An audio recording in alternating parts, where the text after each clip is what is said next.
जीवन के अंदर कई उतार और चढ़ाव आते हैं और व्यक्ति किसे सफल व्यक्ति मानते हैं। यानी व्यक्ति के जीवन के लक्ष्य क्या है, किसको सफल मानेंगे और कौन व्यक्ति है जो ये कहे कि मैं सबसे सुखी हूँ। सुख के आधार कारण और सुख का पैरामीटर क्या है।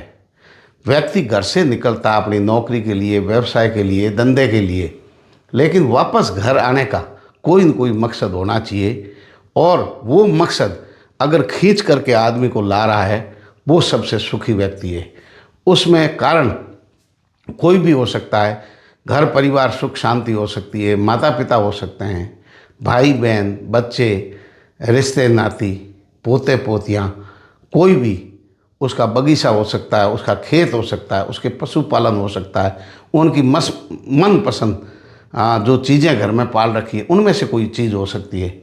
और एक कि उसको ये संतुष्टि हो कि जो मैंने काम किया है वो आत्मसम्मान के साथ किया है और दिल से किया है और 100% मेहनत के साथ किया है। मतलब ज़िंदगी में जिसे जो अच्छा लगे वो काम उसको मिल जाए, मनपसंद काम कर रहा है और उनके बाद में उसके रोज़गार भी सृजन हो रहा है। और सबसे बड़ी बात, मांगने वाला उसके द्वार तक कोई नहीं आए। ये सफल और सुखी व्यक्ति होते हैं। और दुनिया के अंदर कितना भी आदमी पैसा कमा ले उसके बाद भी वो ये नहीं कह सकता कि सबसे सफल और सबसे सुखी व्यक्ति वह हूँ, क्योंकि करोड़ों रुपए, करोड़ों की कोठियाँ, गाड़ी, बंगले, उसके बाद भी व्यक्ति जो है कहीं न कहीं किसी कोने के अंदर वो दुखी है, अंदर ही अंदर टूटा हुआ है। तो सुख का कारण है अपने जीवन को अपने तरीके से जिए। ज़्यादातर लोगों के साथ क्या ट्रेजेडी होती है कि उनके जीवन के सारे फैसले दूसरे लोग लेते हैं।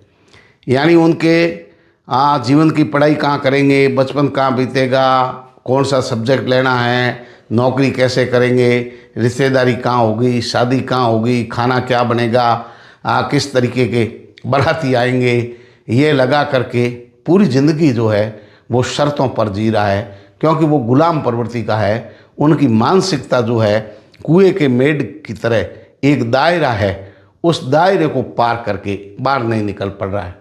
यानी ज़िंदगी में रिस्क लेना बहुत ज़रूरी है।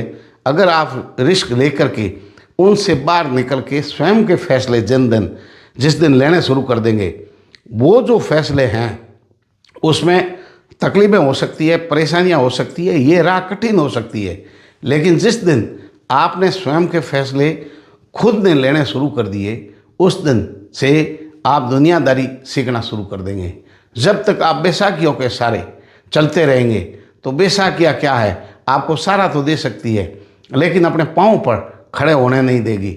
और बेसाखियाँ जो है वो कभी भी आपके खींची जा सकती है और आप बेचारा हो सकते हैं। इसलिए ज़रूरी है कि आप अपने पाँव पर खड़े हुए, यानी आप सेल्फ स्टैंड होने चाहिए। आत्मबल के साथ अपने निर्णय आप खुद लीजिए। जीवन के अंदर बहुत सारे लोग होते हैं जो बड़े निराश होते हैं कि आप कहाँ बैठते हैं, आपकी संगति क्या है, आपकी सोच का परिणाम क्या निकलेगा।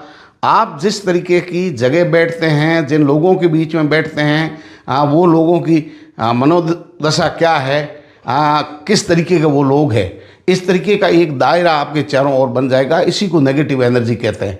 आप पॉजिटिव लोगों के साथ रहेंगे, हमेशा आपको संबल देंगे, प्रोत्साहन करेंगे। उदाहरण के तौर पर मक्खी होती है और मधुमक्खी होती है, दोनों के बैठने की जगह अलग अलग है। यानी मक्खी गंदगी पर जाकर के बैठेगी और वहाँ से क्या लेके जाएगी, गंदगी अपने साथ, और जहाँ भी जाएगी गंदगी बखेरेगी, बीमारियाँ फैलाएगी। और मधुमक्खी केवल जहाँ खुशबू है, जहाँ फूल है, उस जगह बैठेगी और अपने साथ मीठा मीठा शहद लेकर के जाएगी।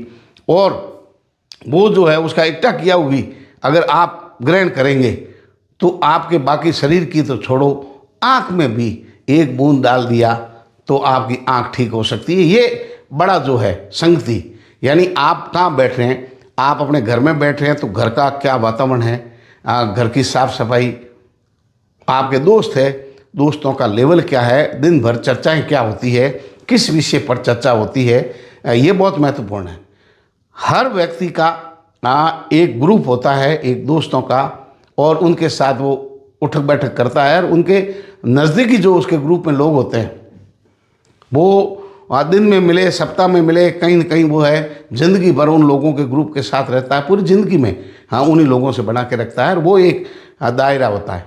जिसके पास सकारात्मक और अच्छे दोस्त हैं उसको कोई राह भटकने ही नहीं देगा, क्योंकि वो जो लोग हैं वो सकारात्मक है।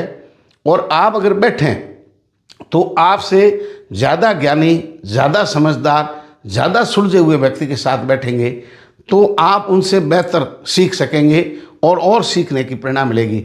आपके बराबर वालों में मामला ठीक है, और आपसे कम जिसके पास ज्ञान है या वो नेगेटिव है उसके पास आप बैठेंगे, हर काम जब भी आप करेंगे वो जो चारों ओर का ग्रुप है सीधा आपको कहेंगे कि ये काम है जो आप नहीं कर सकते, ये आपके बस का रोग नहीं है, आप इसमें हाथ मत डालिए।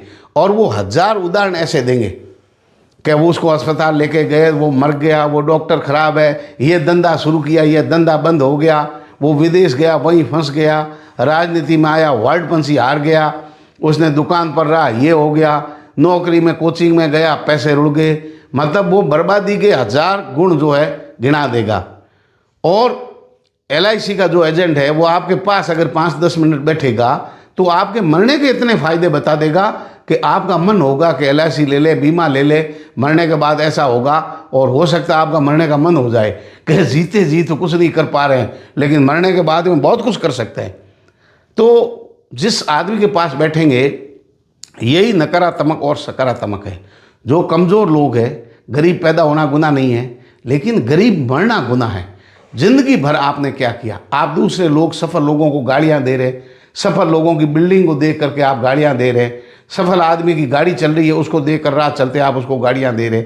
मतलब ज़िंदगी भर जो लोग आपसे आगे बढ़ गए हैं, आपसे बड़ी कार है, बंगला है, राजनीति में है, अधिकारी है, अफसर है, अथवा उनकी जीवन शैली आपसे ठीक चल रही है, आप उनको गालियां देते रहते हैं। क्यों? क्योंकि आप उनकी बराबरी नहीं कर पा रहे, होड़ कर नहीं पा रहे। और फिर आप अड़ोसी को, पड़ोसी को, रिश्तेदार को और सफल लोगों को, सरकार को, किसी को पीछे नहीं छोड़ते गालियां देने में। और ज़िंदगी में आपने कुछ नहीं किया, मतलब आप खुद कुछ नहीं कर रहे हैं और पूरी ज़िंदगी दूसरों में आप गलतियां निकालते रहते हैं।